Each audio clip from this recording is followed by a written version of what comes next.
Hey everybody, how's it going? Welcome to the show. Hope you guys have saved some room in that gas tank because it's time to go one more round with Rob. Here today, we're going to be breaking down some fights from the UFC Fight Night Brunson versus Holland card that occurred this past Saturday night. Great card all around. From top to bottom, there are great fights. Even most of the ones that went to decision were good fights back and forth. I can't say anything other than that. I thought it was a great night of fights. Very exciting. So let's get into the ones that I'm breaking down for you guys. First one up is a women's bantamweight bout between number 9 Marion Reneau and number 11 Macy Chiasson. Now this was the featured preliminary fight. So this was the last fight on the preliminary card, and as a battle of top 15 ladies here in the bantamweight division. I think Macy could have maybe gotten a nod at number 10. It could have been battle of top 10, but I'm not a matchmaker, so it is what it is. Let's get into it. So Reneau comes out in round 1, and she takes the center of the octagon. Chiasson is really kind of using the outside perimeter a little bit more than Reneau is. So they're really just trying to feel each other out in this first minute. There's not really a whole lot going on. There's just not a lot of action going on, guys. I was trying to think of something to give to you guys for this first minute, but there was really nothing in that first minute going on. So they're just kind of feeling each other out. Then they start trading low kicks. They're going back and forth. They're both throwing a lot of kicks, and not really so many punches comparatively through the first half of the round. Now, don't get me wrong; it wasn't just like kicks all the time. They were both throwing punches as well, but a majority of it was kicks. Going to that kind of aiming towards that calf area. Whether or not it landed was kind of dependent upon if the other lady picked up on it or not. With about 2 minutes left in the round, though, Reneau lands a good punch combo, and honestly, in my opinion, that was the best punch combo up to that point. Like I said, there wasn't a lot of punches being thrown comparative to the leg kicks there, or just to the kicks in general through that first portion of the round. So I thought it was the best punch combo up to that point. And then off of that combo, they kind of clinch a little bit and separate and go back. Reneau ends up ending the round with some clinch control up against the cage. So, like I said, she had that punch combo with about 2 minutes left, and then they kind of go back and forth between, they had a little bit of a clinch there. They separated. They have some more exchanges, and then Reneau, like I said, finishes the round with that clinch up against the cage. So I ended up giving her the round 10-9. Like I said, I thought she had the best punch combo that I thought of the round at that about 2 minute mark, or 2 minutes left mark. And then when they were in the clinch, she had more control while they were up against the cage. So 10-9 Reneau. Not a whole lot happening in that first round, but it was definitely it was still to the point where there was some action going on that you could be like, wow, that was, these two ladies knew what they were doing. So round 2, Chiasson comes out with more pressure. She just comes out with more pressure. I think the end of that first round, she was like, wow, I can't get stuck against the cage like that. I got to put the pressure on her. So she comes out, more pressure to begin the round, hits Reneau with a good, with a hard shot in the first 20 seconds of the round. I forget whether it was a left or a right hand, but first 20 seconds round, it was a good hard shot that she landed on her, and then she started controlling the clinch up against the cage. So the script kind of flipped from the end of round 1 to the beginning of round 2. Chiasson comes out, she lands that good shot, and then she gets the clinch control, rather than Reneau, who had the good shot and the clinch control at the end of round 1. Chiasson comes out, flips the script, says, no, I got to take control of this fight if I'm going to win this fight. And That's what she did in the beginning. In the beginning of the round, she lands a good body kick off of the break from that first clinch as well. Really good body kick, and it really just seemed like Renault was trying to survive in this round. You know, I don't think she was prepared. I don't think Renault, that is, was prepared for the pressure that Chison was going to come out with in this round. I think she thought after the end of round one, I think she thought, she was going to be able to come out and do the same thing that she did at the end of round one. And Chison just said, no, we're not going to have any of that. So Renault, in my opinion, she was a lot more defensive in this round, and I think she was just trying to survive because Chison was landing on her punches. She was getting her combos off, and she was landing pretty well. So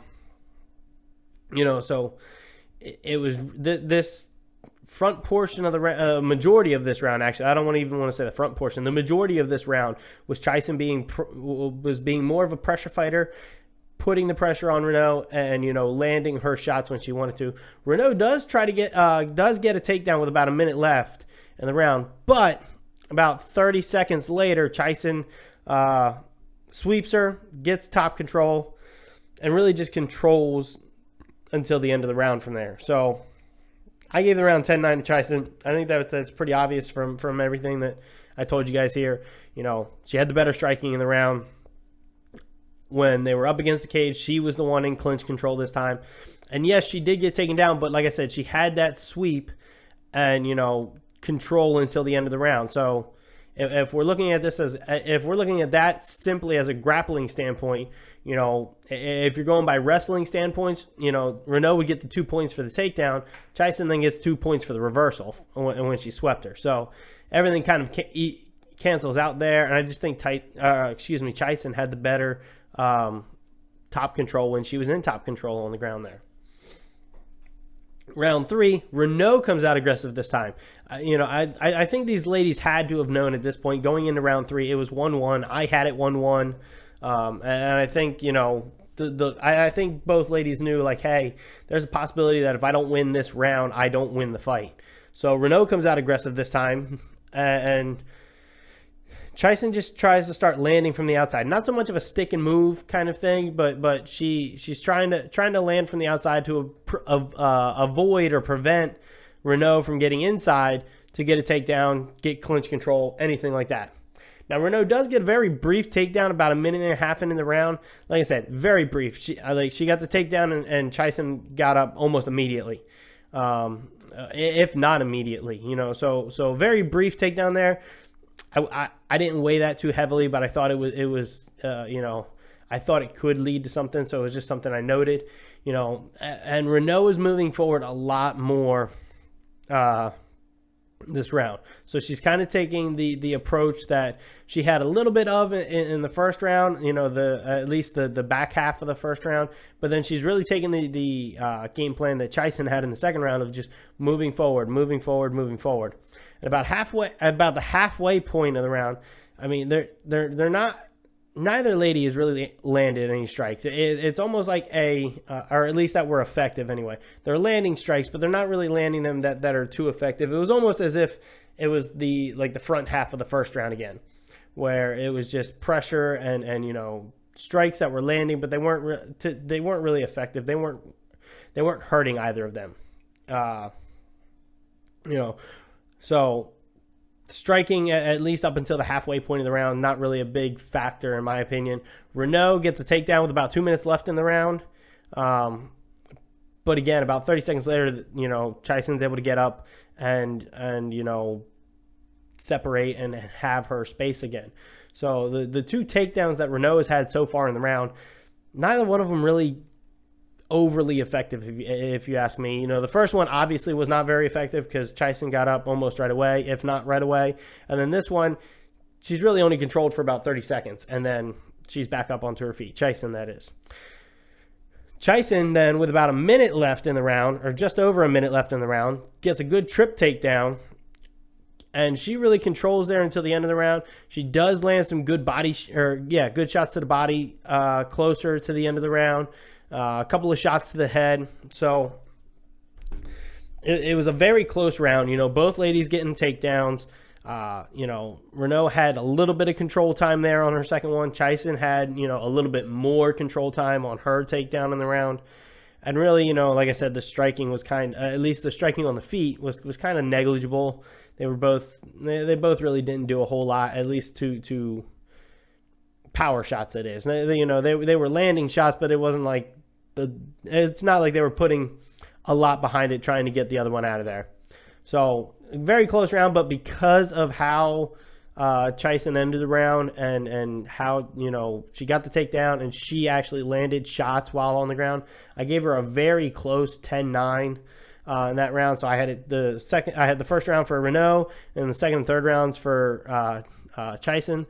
So it was a very close third round. Honestly, it could have gone either way in my opinion, but I just thought Chison did enough to get the nod. So we go to the scorecards with the judges. The judges also agreed with or at least score-wise, they agreed with my take on it. It was a unanimous decision win for Macy Chison. All three judges gave it to her 29-28. Like I said, I think the best two rounds that she could have gotten scored for her were probably that second and third round. That first round, I think, went to Renault. So that's my opinion on it. So I think coming out of this fight, I think Chison should get another top 10 opponent, maybe around 6 or 8, and see how she does with a girl ranked, in the top 10, close to the top 5, but not in the top 5 yet. And I think Renault could use another opponent in that 11 to 13 range. I don't think Renault had a bad fight. I just think that, it just wasn't her night. Sometimes it's just not your night. And like I said, I don't think she had a bad fight. It just wasn't. Chison was just that little bit better on that night. So great fight from the two ladies. We'll see what the UFC has for them next. Next fight I got for you guys is actually the first fight on the main card. It was Tai Tuivasa versus Harry Hunsucker. So it's a heavyweight bout. Big boys going at it. Tuivasa's got some great power that he can use, and Hunsucker's it has some great boxing as well. He's not, a lot of people may not have heard of him, but he's not just some scrub. He's got some boxing credentials behind him as well. So here we go. Round one, Hunsucker comes out. He takes more of the center of the octagon. Tuivasa kind of moving around more of the outside. And this is kind of the whole pace through the first 15, 20 seconds of it. Tuivasa lands about 3 to 4 calf kicks, though, in the first 30 seconds of the round that, really sting Hunsucker's leg. I think it was maybe the second, or excuse me, it might have been, the third or fourth kick there, or if he only landed 3 of them, it might have been the second or third. Either way, it was like the last 2 calf kicks that he landed on Hunsucker. You could see, Hunsucker kind of dipped a little bit, like his leg was giving out kind of thing. So that's in about the first 30 seconds there. That last one, I think, landed right around the 30-second mark. And about 10 seconds later, at about the 40-second mark, Tuivasa lands a hard right hand that just drops Hunsucker. It is hard, and Hunsucker just goes down. Tuivasa then comes up, gets on top, finishes some Hunsucker with some ground strikes. Referee steps in, stops the fight. So, a really quick one to start off the night. And honestly, I wasn't surprised by it. I didn't really think that this one was going to be a decision. Knowing that the power that Tuivasa had, knowing of the great boxing that Hunsucker has, I was like, I didn't see this going at most. I could see it going 2 rounds into the second round. Actually, I don't even think that they would have made it a full second round. I just, knowing that the power these two guys had, this wasn't a surprising outcome. It was just going to be who's going to be able to land their shot first. Ended up being Tuivasa. He gets the TKO win at 49 seconds of the first round. Quick night for him. They say it on the broadcast all the time. These guys don't get paid by the hour. So, and Tuivasa definitely put that moniker in use on Saturday night. He was like, hey man, I don't get paid by the hour, so I'm gonna come in and do my job and get out. So great display by Tuivasa. calf kicks really kind of hurt Hunsucker almost immediately. Like I said, that second or third kick, or if you landed 4 of them, it'd be like that third or fourth kick, really started to hurt Hunsucker. Really definitely hurt his lead leg there. Like I said, almost immediately. So, and then he finished him off with some good boxing and good ground control. That was pretty much the fight. Like I pretty much just laid out the recap of the fight for you guys there. Hunsucker in the very brief time that he was in the octagon did show some good boxing. He had some good hand speed. He just, it just didn't connect for him. And it didn't, and it almost like seemed as if he wasn't ready for the power that Tuivasa could throw back at him. I think Hunsucker is probably going to get another opponent that's not ranked. And I definitely think Tuivasa should be at least ranked number 15 after this. I think, and if he's not ranked number 15, I think he needs to see at least the number 15 ranked guy, maybe up to the 12 or 13 guy, at the most. I don't want to see him trying to go against the top 10 guy right now. I want to see him go from an unranked fighter to like scratching that 15, 14, 13 guy, maybe number 12. Like I said, I don't want this guy to get too crazy with it. But, so I want to see him start to scratch that, get into the top 15, start fighting guys in that top 15 to we'll say lower end of the top 10 ranking, meaning like the 8, 9, 10 guys, before he starts kind of moving too deep into there. Because after you get past that, like 8, 9, 10 guys, those guys are even the 8, 9, 10 guys, they're just killers. There's a reason that they're ranked where they are, and I want to see him work his way into that. I don't want to see him try to jump in, with both feet in the deep end and just not be able to survive. So, but we'll see what happens. Like I said, like I always say, this is up to Dana White, the UFC, and Sean Shelby and all the matchmakers there.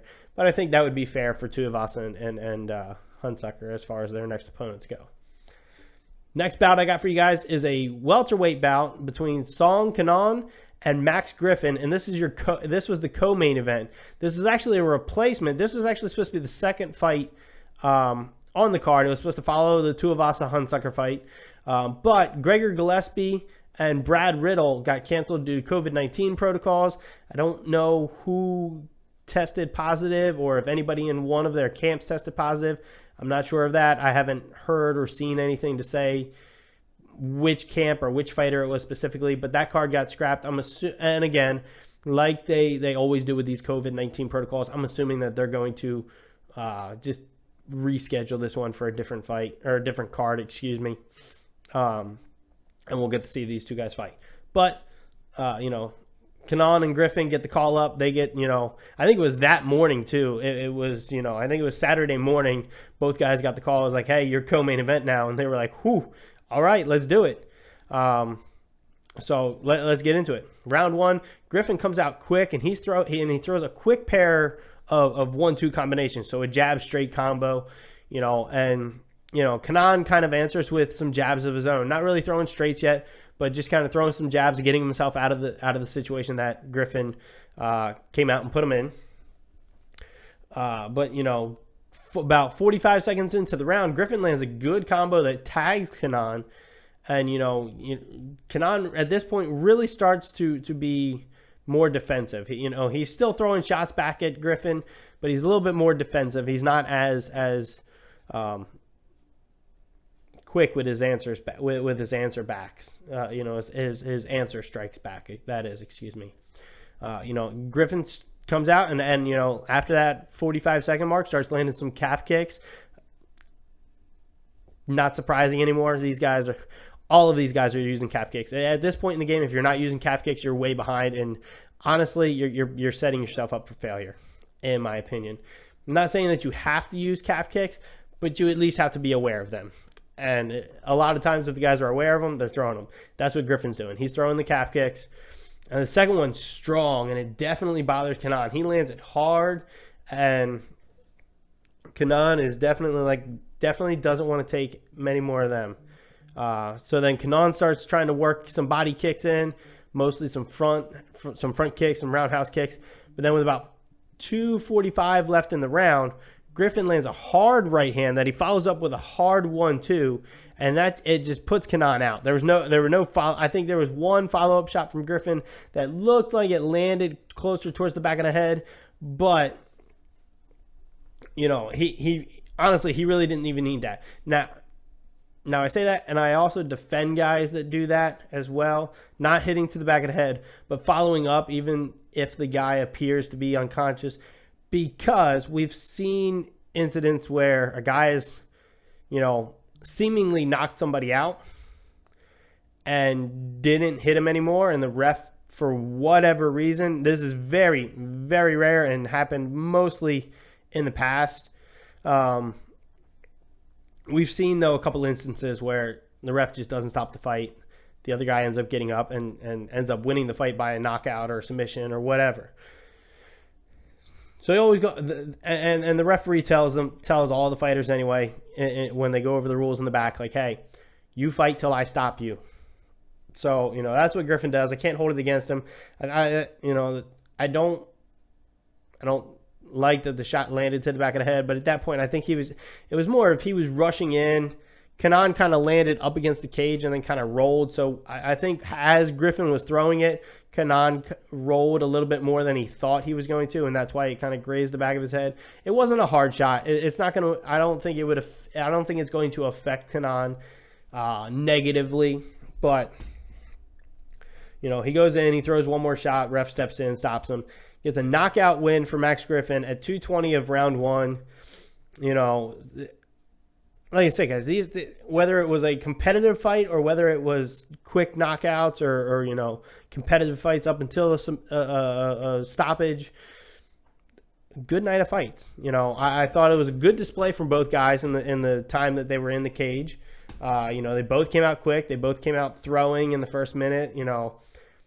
They were really throwing in the first minute. They were just throwing back and forth hard shots. They kind of settled in after that first minute. Griffin just had more success from the go, though, landing the harder punches. Kanan landed some good shots, he did, but Griffin just had, he had the better night. He had the better success. Now, I'd like to see Kanan get another tough opponent in his next time out, and I think Griffin could see somebody near that top 15. I don't know if I would give him, want to see him get the number 15 guy yet, but I wouldn't be opposed to it either. I just personally think someone near the top 15 would be the best for his progression. Now, he did call out Jeff Neal, who I guess he knows, and he's him and Neal are cool with each other. Because I believe one of the next cards is going to be in Houston, and that's where Jeff Neal trains. So in Griffin's post-fight interview, he did call out Neal, so to speak. It wasn't really a call out. He was like, I know my boy Jeff Neal doesn't have a fight. He was like, I'll fight him. I'll fight him. It wasn't like a disrespectful call out. Like, I'm gonna bust this guy up. It was just like, hey, I'll fight him. Now Jeff Neal is currently ranked number 11 in the welterweight division. Like I said, I think a guy at 15, maybe 14 would probably be the best for him. But if the UFC gives him Jeff Neal, I could see it being a good fight. I just think overall for his progression as a fighter, I think it would be smart for him to, similar to what I said with Tuivasa, is just kind of ease his way into those top 10, top 11 guys. So next bout is going to be our main event, and it's a middleweight bout again with between the number 7 ranked middleweight in the world, Derek Brunson, and the number 10 ranked middleweight in the world, Kevin Holland. So battle of top 10 middleweights coming out here. This is a really good fight, guys.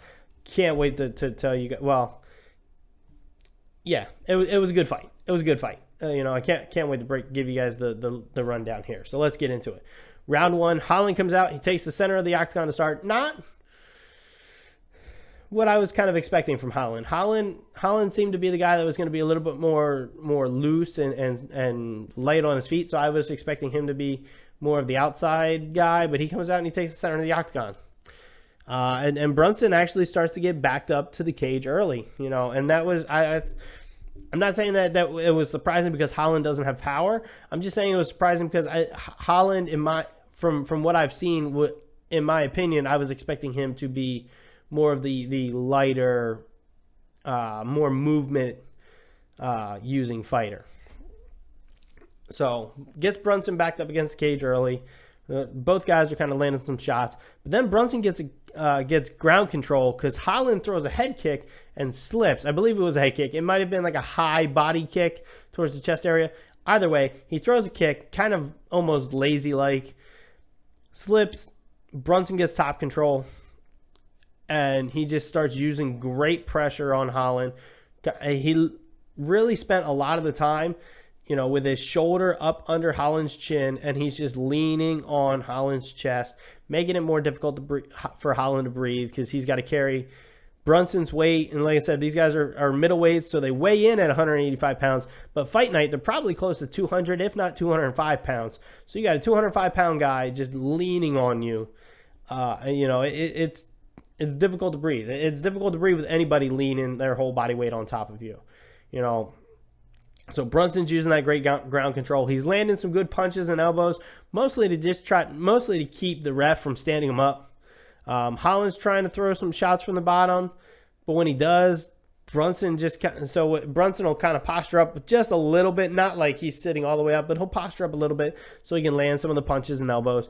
And then when he does that, Holland starts to try to throw some shots on the bottom, and then Brunson just drops back down and just smothers him again. So it's not. And it was just to try to keep Holland from landing the shots, and it's just not.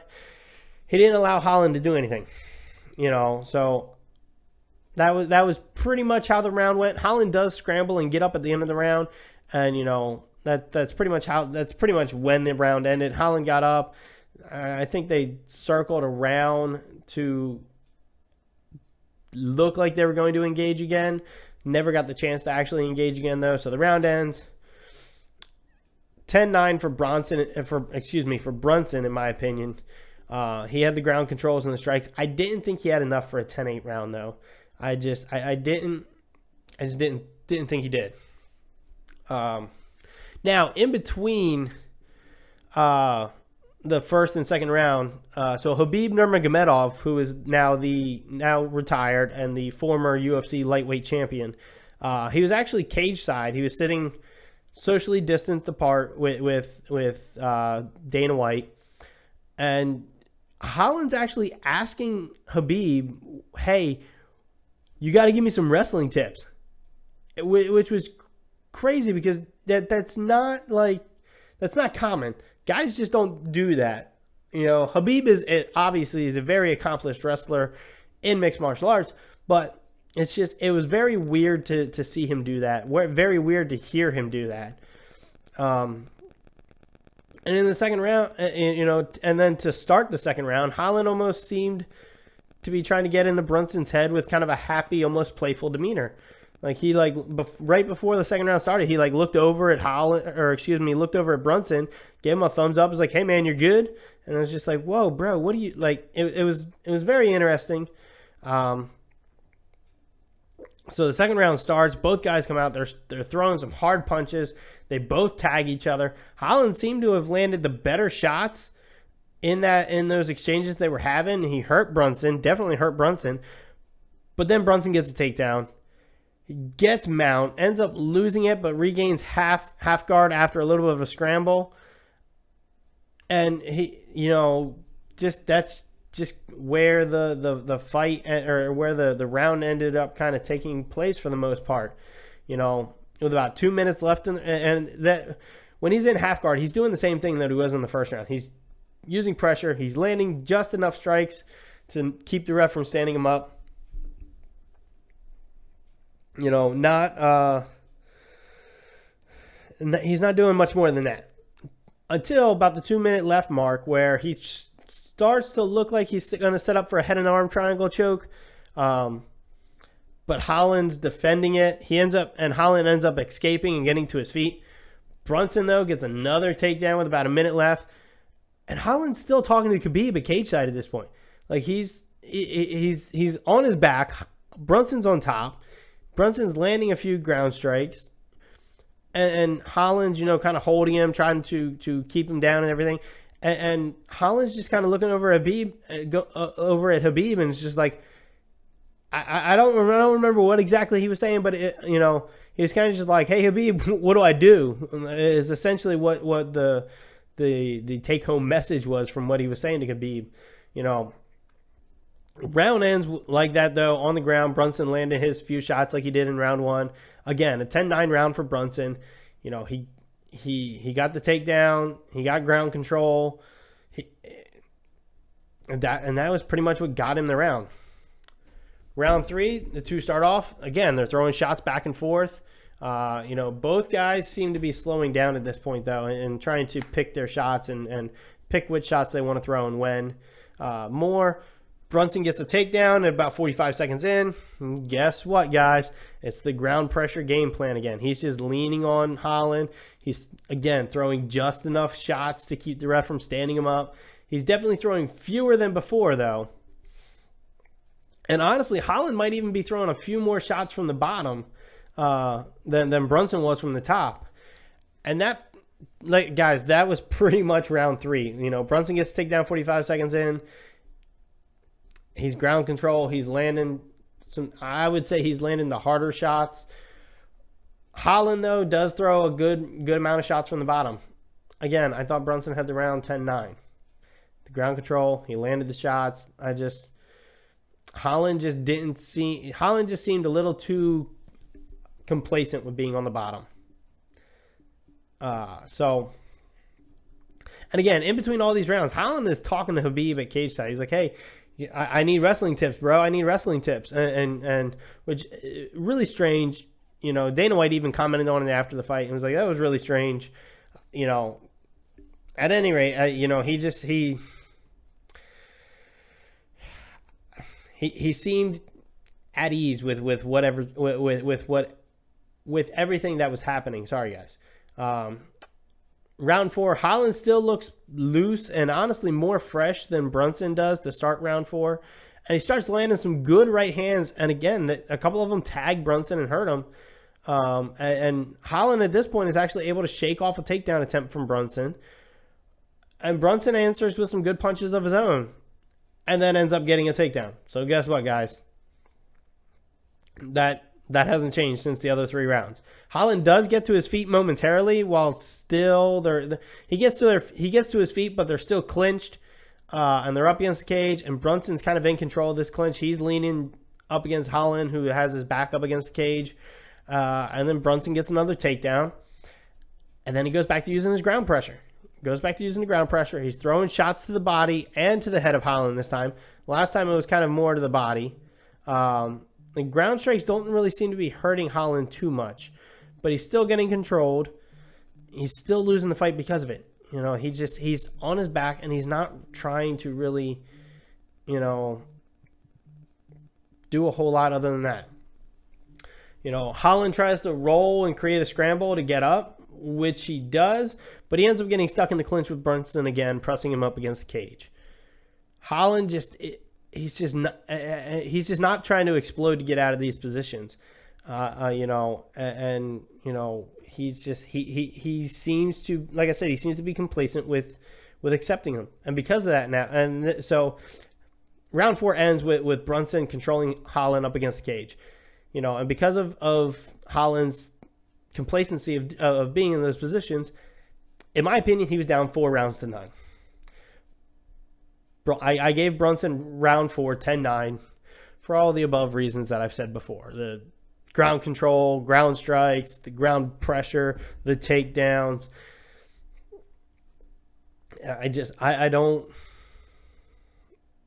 There's not much else to give you guys so far on that one. Round 5, the two come out and through the first 20 seconds they really don't throw anything. They don't, they're just they're definitely more tired at this point. Holland, I think, has a little more energy left than Brunson, but both guys are tired at this point. They've had 4 hard rounds. Holland's been carrying Brunson's weight for most of them, but Holland he needs to get going this round if he's going to win. He needs a finish. And both guys so far, in the early parts of round 5, don't really have as much on them as they did in the earlier portions of the fight, which is to be expected. But Holland has to at that point, he's got to try to find the power in him to finish the fight.